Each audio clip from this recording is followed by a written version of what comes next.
লোককথায় শোনা যায় বহু শতাব্দী আগে দেবী ইমা ইম্পাল এক ভয়ঙ্কর ঝড় ডেকে এনে মণিপুরের পাহাড়ের বুকে গড়ে তুলেছেন এক আশ্চর্য হ্রদ।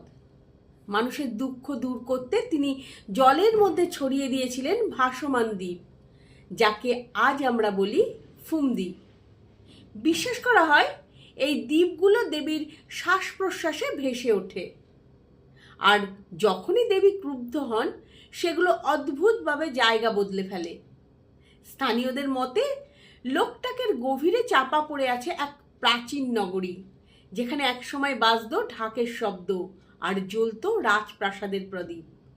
এখন সেসব নিস্তব্ধ হয়ে আছে হ্রদের অতল জলে। নমস্কার, আমি কাকলি। আমি আজ নিয়ে এসেছি এক আশ্চর্য দ্বীপের গল্প। এই রহস্যময় লোককথার পেছনে লুকিয়ে আছে বাস্তবের বিস্ময়। মণিপুরের এক বিশাল হ্রদ, প্রায় 287 বর্গ কিলোমিটার জুড়ে ছড়িয়ে থাকা লোকটাক হ্রদ। এটা হলো বিশ্বের একমাত্র ভাসমান হ্রদ।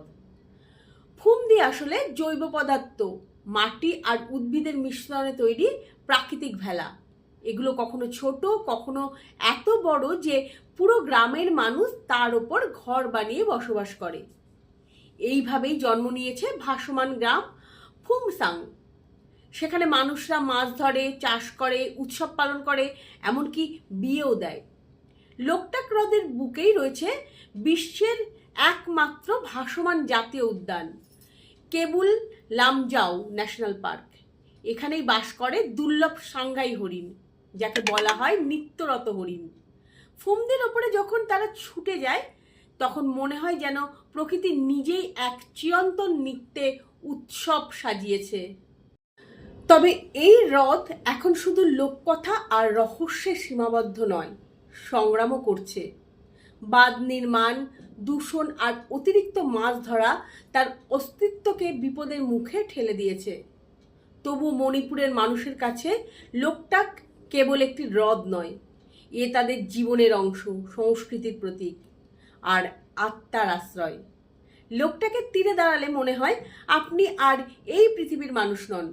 চারিদিকে ভাসমান দ্বীপ, নাচতে থাকা হরিণ আর হাওয়ায় ভেসে বেড়ানো লোককথা।